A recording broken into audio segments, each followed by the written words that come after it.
Hello, and welcome to the Hopes for School podcast, where we amplify student voice and share ideas for educational transformation. I'm your host, Jennifer Casa-Todd, co author of the book Hopes for School. And unfortunately, Karen could not be here tonight. She's busy with finals. She's at university right now, but I'm so excited to be able to chat today with Deanna Lough. Deanna, welcome. It is very nice to be here. Thank you for having me. We were just sharing offline that we've never seen each other before, so it's neat to put a face to a name for sure. If you would tell us a little bit about yourself. I'm just going to do a little correction in the beginning. My name looks like Deanna. It's pronounced Dina. So I just want to make sure people get so I'm upset with me when I sorry. don't tell them. Please tell. I'm glad you told all of us. Hey, it's Dina. Sorry about that. That's okay. So I am wrapping up year 21 in education, and I am currently a reading specialist at a middle school in Delaware. And I Middle school is a very special place, and the limited amount of experience I've had in middle school, I realized I kind of like middle school kids. Seventh graders are a whole special thing. I think there is a special place in heaven for seventh grade teachers. But I'm loving my job, and um, I think the big thing for me is that I we're at a point kind of in Delaware where we're really pushing forward with literacy. And literacy for me is not as much, because we hear a lot of times, kids can't read, or, something along those lines. And I've never believed in my heart of hearts that it has anything to do with ability of being able to do it or not. I think in a lot of cases it's access. They might not have received access to proper reading instruction. And so, um, the fact that Delaware has made this a priority is a big deal, and I'm in a school district now where this is very much a priority. So I'm very excited to be able to be a part of that change.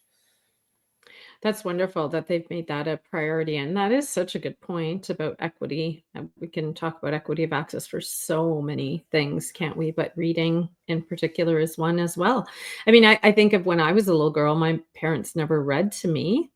I didn't learn to read until maybe grade 4 or 5 because English wasn't my first language, right? And my parents just didn't speak English, so they couldn't speak to me or read to me like all my friends were able to do. So, and I do agree with you about middle school being a special place. I've two very good friends through our EduMatch group, and Susan Hiley, who's in Indiana, was a teacher librarian and talks about this middle school conference that she goes to all the time. And Jennifer Bond, who's from Michigan, she says the same thing about middle school. It's near and dear to her heart, and it's definitely a very special time, I guess, for kids. I only have had the experience of when I was at the literacy consultant at the district school level. I was able to work with some grade 6, 7 teachers, which was really exciting. So much fun. I loved how much they love to learn. I don't know if that's still the case, but love it. Well, That's thank what you for I'm being finding. here. Pardon? That's what I'm finding. You hear a lot of things about, middle schoolers kind of becoming disconnected, but my experience so far has been that they really are very, very excited to learn. And, I middle school has been a place that I've visited but not lived there. Now I'm living there. So the more that I live in middle school, the more I like it. Oh, that's awesome. And I love that perspective. I mean, I know I have a high school lens that I wear quite a bit. And Karen, I think many of her experiences, I mean, she does touch upon her elementary and middle schools, but very lightly. I think most of what she remembers might be through high school. So, speaking of, you contributed, we're so grateful that you contributed a idea spotlight for us. Can you tell us a little bit about that? So I was thrilled to death to be asked, because anytime I get to talk about teaching and learning, that which is solidly my jam, I take advantage as much as I can. So I was thrilled to death to contribute. And um This is kind of my origin story for how I ended up where I was. Right around 2015, I had come to a place where I just wasn't sure that I wanted to continue to be in education, and I honestly had did not know how to do anything else. I went into teaching because I was told, you would make a really good teacher, and nobody really set me up to be successful in school.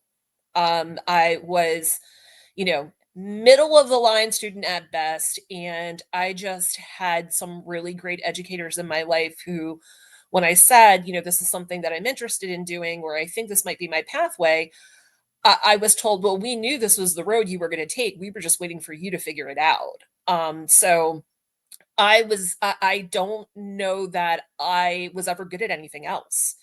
And so there wasn't another option for me in terms of a career, but I knew I was burning out, and I knew that I didn't want to continue on the road that I was on, and decided that I needed to change some things. And it just kind of, I guess it was serendipity that it just kind of happened that I searched something along the lines of teacher burnout and how to avoid teacher burnout, and had come across something that Chris McNutt from Human Restoration Project had written.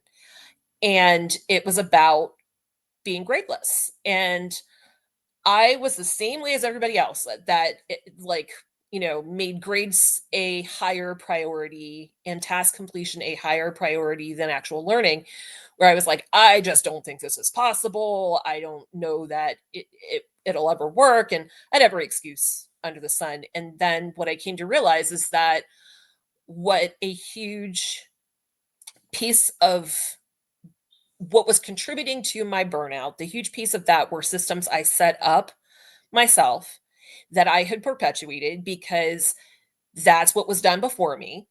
And I had set all these things up that were burning me out. And what I came to realize after I changed my practice was the system that was always set up to be inequitable was not only harming the kids, but it was harming the teachers who work within the profession.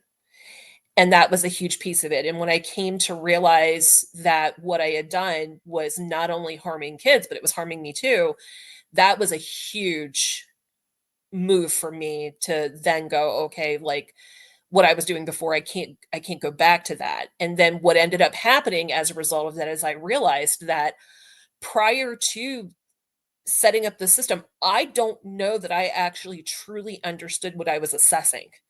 Like that's the huge piece of it for me is that how well was I actually communicating with students in terms of what they were being assessed? How well was I communicating that?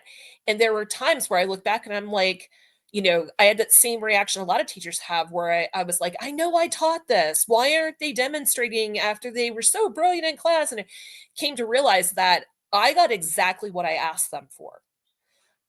So it was a huge kind of big, movement for me.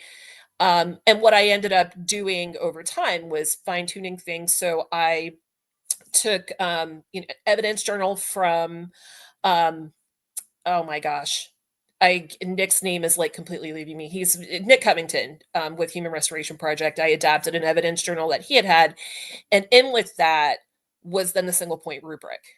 So a lot of people are very familiar with that. I was introduced to that, I think, the same way a lot of other people were through cults of pedagogy. I had, heard all about that and um, ended up adjusting the rubric to match what Common Core was, and that's kind of how I ended up there.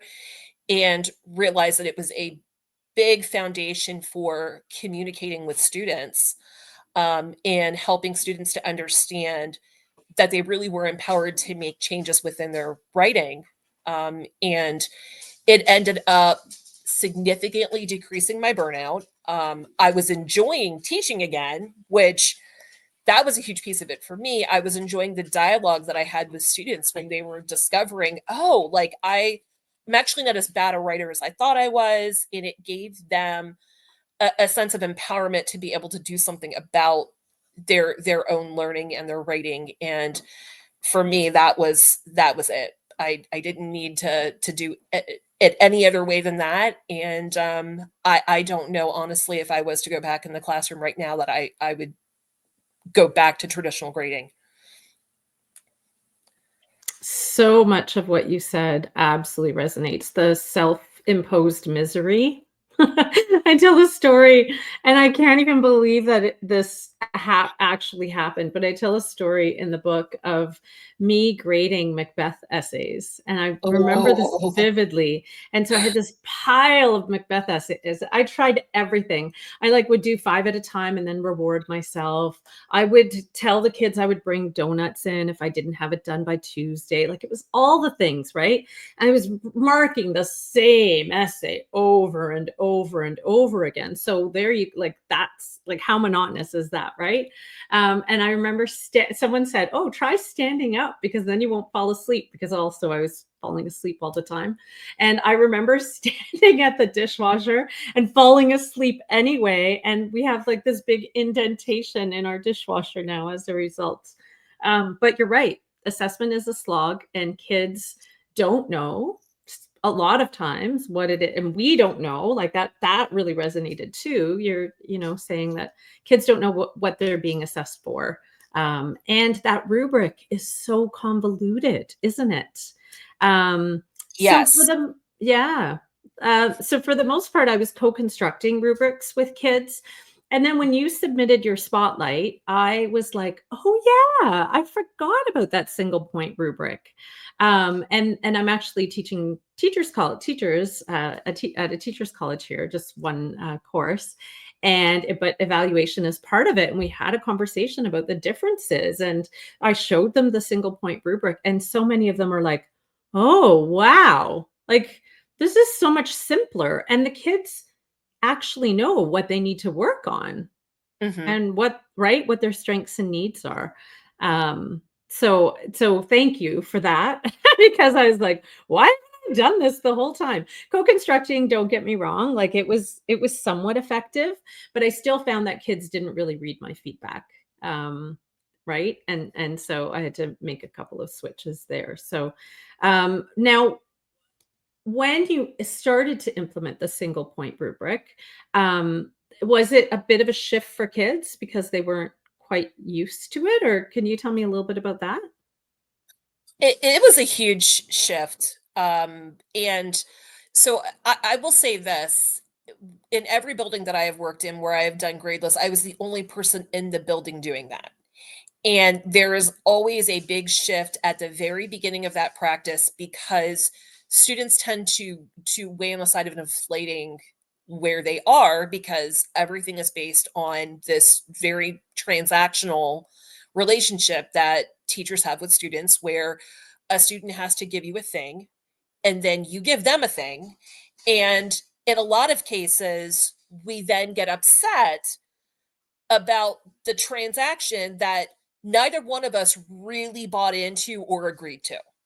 So it was a huge shift for students in the way that they're thinking. And what it eventually ended up as is I had a student say to me one day, he goes, "Well, your class is easy."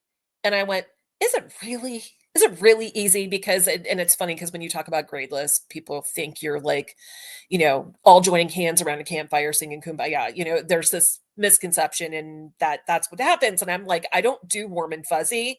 So that's not occurring in my classroom. But I had a student say to me one day, he's like, "Well, no." He's like, "It's not that your class is easy, but you just care whether we're learning or not." And for kids, that's the and people who are in education say this all the time, and it really is, I think, a truth that kids will tell you the truth. It's like they will not lie to you, and they know whether their teacher cares about what they're doing, whether their teacher's bought into that, whether a teacher is just kind of phoning it in every day. They know this. And so what ultimately ended up happening is that the kids had a say in the grade that they earned. because they had to actually go back and look at the feedback. Like, this is what I ended up doing, and not every school would be okay with this. I happened to work under an administration at the time where they were like, are you weighing on the side of what's in the best interest of kids? And if that was the case, they were usually very supportive. And they understood that I was very, very clear about the process. So if a parent contacted, they were able to explain to the parent, this is exactly how this works.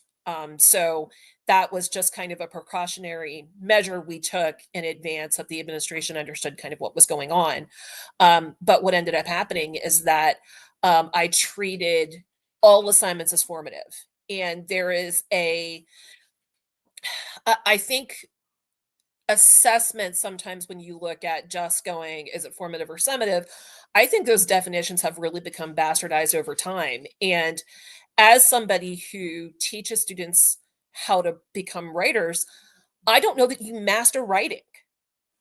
Like, there's a reason why there are multiple volumes of a same book. There's multiple editions of a same book. And it is because you go through that process and you realize, you know what, we left something out, or, this at the time of publication made sense. It doesn't make sense now. We have to adjust that. And so when I also changed the way that I looked at that, um, I understood as students, they're still learning to write. And being over 20 years in the profession, I'm still learning to write. And so, what would happen is that it became a conversation about their learning. And one of the things that's kind of this beautiful side effect of that is it prepares them to have conversations about themselves that nobody prepares you for. Like, nobody knows how to prepare a 15-year-old kid to go in and do a job interview for a summer job. But having to go in and talk about yourself and what you've accomplished, it's kind of this beautiful side effect that happens because they have to come in with proof of being able to do something and sell themselves. And so what eventually ends up happening is it transpires into a grade pitch. And um, the students will say to me, here is the grade that I feel that I have earned. And what ends up happening is that in a lot of cases, the first marking period, traditionally I've been at schools where it's quarters, so you do a marking period 4 times a year. And I will have students that at the end of a marking period, they will, do their grade pitch, and marking period one, a lot of the grades are inflated. They will over project where they are. And when I start asking them for proof, I'm like, where's your evidence that you have done the things you said you've done? If they can't come up with the evidence, then we would have a conversation around, okay, I don't know that the grade you're pitching is appropriate. Let's talk about why, and let's come up with something that would be more appropriate for what you can demonstrate you've learned and accomplished so far. And that is so powerful because we know how important metacognition is, and that's Mhm. really an exercise in metacognition. They're thinking about their thinking and they're thinking about their learning. And as a result, they recognize that learning stance in your class, which I think is so powerful Mm. because so often kids will say, well, what's school for? Right. Right? Because they don't connect with that learning piece. So I think that's so powerful. And you're right, the transferable skills that happen um, are significant. And you said that the grades are inflated, but in my experience, like even with traditional grades, your first set of grades are based on only a few items anyway, Right. right? And, I'll never forget, and I'm sure I've told this story a million times, but, a student named Rebecca in my class, when I started to recognize that, like, what does this grade mean? Because I know this child has read this book. She talks to me about this book every day, but then her test doesn't give any notion of whether or not she understands this book. And and so inevitably, for a case like that, you had to go and sort of go, okay, why don't you just talk to me about the book? What do you know about it? Which character resonated? Why? Right? That those were the kinds of conversations you really needed to have anyway, because not all kids can demonstrate their learning in a way, in that very narrow way that we're asking them to demonstrate their learning, isn't it? It's interesting because I think in a lot of cases, and I know in my years of teaching, we've had conversations around the fact that it's like you've got a lot of effort being done to the middle. So it's like, we're teaching to the middle, and so you end up leaving the student who needs a lot more support out, as well as the student who probably wouldn't need as much support, but they're not getting what they need either. And I had a student say to me one year, I was teaching a dual enrollment English class, and for anybody who's not familiar, it's you're basically functioning as a college adjunct in a high school environment. And I had a student say to me, I have always gotten A's on essays I've written, and I don't understand why. And I thought, as a teacher in a building, and I've worked in several buildings, so it's like, I'm always the one who's like doing all the research on the side because I just get very curious about learning, and that's something I'm interested in. So it's like I'm going to professional learning over the summertime. I'm the one who's like on a Saturday at 10 o'clock at night watching something going, that would make a really good lesson. Like I'm that person whose brain doesn't stop. And so when I'm in a situation where I'm learning and other participants are not as excited as I am, it's a little bit of a downer because I don't have somebody to kind of speak with.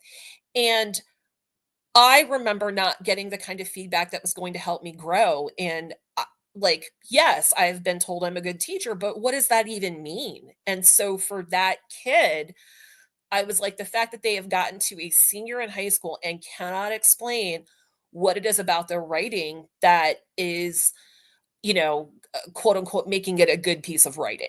And I've taught both dual enrollment, I've taught AP language, I've taught AP lit, and it's all the same kind of thing.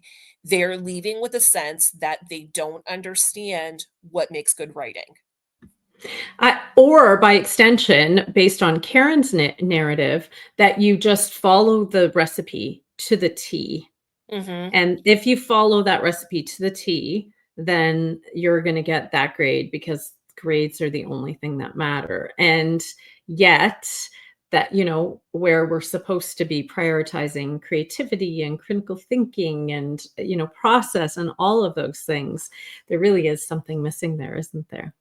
That's the reason why you were falling asleep grading Macbeth essays. And it's Yes. as you're talking about this, like I had a very different reaction, but for the same reason. And I have ADHD, so we're constantly seeking dopamine.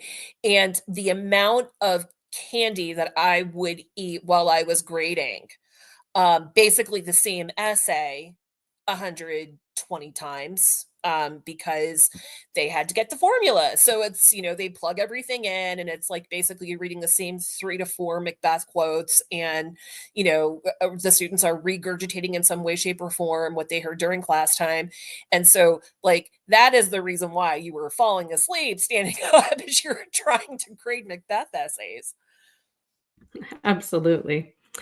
All right, my favorite question. It's become my favorite question, even though we've only had, I don't know, 4 or 5 of these podcast interviews. But share an example of school done right in your experience. And it doesn't have to be connected to grading, or it can be, but school done right. For me, the experience of school done right is when there is not the power struggle that comes with a lot of what happens in school environments. And, you know, there's a lot of over the last, I guess, maybe 5 to 10 years, there's been a lot of push to move toward practices being restorative. And I know there's a lot of pushback on that because oftentimes we try to shortchange a process that really needs to be more thoughtful and, have more integrity behind it. But I will tell you, as an adult, I make at least a good 17 or 18 mistakes a day, on a good day. And I've had instances with students where rather than allowing us both to walk away from a situation feeling humanized, one of us felt the need to have the power as we were walking away from the situation. And I I found that when you shift it to the both of you are human beings and deserve to be treated as such, that it prioritizes the relationship. And I find that it's not a matter of saying I'm taking ownership, I'm being responsible. It's a matter of saying the person needs to be looked at as another human being. And so when I have apologized to students and said, I just want to say that I'm sorry for, how I handled that. I think we got off on the wrong foot. Any of those things. Um, I find that it prioritizes the relationship with the student. And if you have one of those interactions and it's only September, this may be a student you have for the next 8 to 10 months, and you need to find a way to make that relationship work. So that there's nothing worse than seeing somebody every single day that you have not been able to foster that relationship with, and then try to figure out how to then go back and redo. When to me, when school is done right, it is done in a way where everybody that is in that room feels valued, cared for, respected, loved, all the things. Beautiful. And I think that there's something so powerful about modeling the humility that comes with saying, I'm sorry. And, I respect you enough to be able to have that conversation with you. So beautiful. So I wonder if it's connected to the next question, which is, what are your own hopes for school?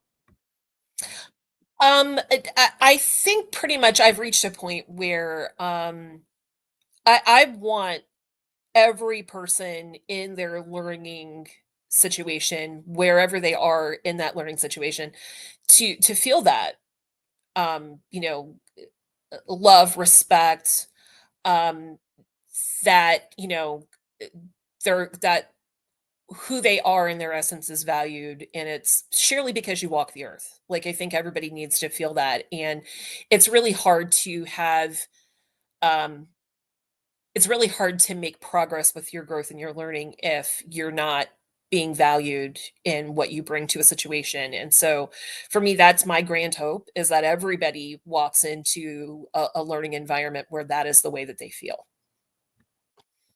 Beautiful. I love that. And I think honestly, yeah, I think it's Josh Shipp who says every kid is one caring adult away from being a success story. And I truly believe that too. That's Right. beautiful. Yeah. So, friends, as we wrap up, the final two questions: what are you watching? What are you reading? You could answer one or both. So I spend a lot of time in the car, so it is a lot of podcasts and audiobooks. And right now, I am somebody who is just very interested in how the human brain works, and I have gotten into more, I guess, research around brain science, and found out a couple years ago, very, very surprised that a lot of what happens in education is not actually based in brain science, and I have learned a lot. And I think most recently, David Yeager's 10 to 25 has actually been one of my favorite books.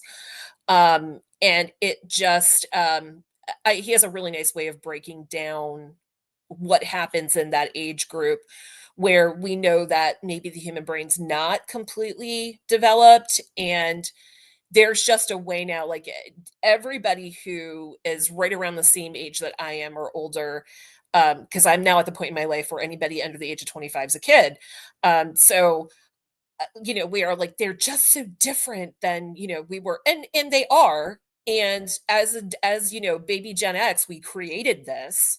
So the goal now is to figure out a way to navigate life with these humans who think very differently than we do, but they're honestly not different than we were. So that book was really helpful, me kind of putting that in perspective.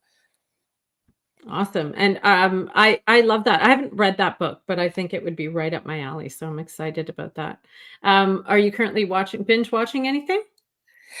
It's a lot of true crime. Like I just and it's hilarious. One of my students was like, "What is it with women your age and like true crime, anything?" And I said, "Honestly, like it's just something I can just sit here and watch and just kind of wonder how the human brain works the way that it does." Like so I watch a lot of like, your true crime stuff, your Dateline, your 48 Hours, 2020. Oh, So yeah, it's a lot of that.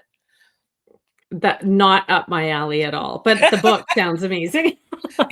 Anyway, I just want to thank you so much, Dina, for giving up your time, not just to write an idea spotlight, which I think really, really resonate. I know it resonated with me. Hopefully it resonates with our readers, but also for taking the time to chat today. It was wonderful to meet you. Well, it was been an absolute pleasure. So thank you for having me. All right. And those of you that are listening, thank you for listening, and we'll see you next time.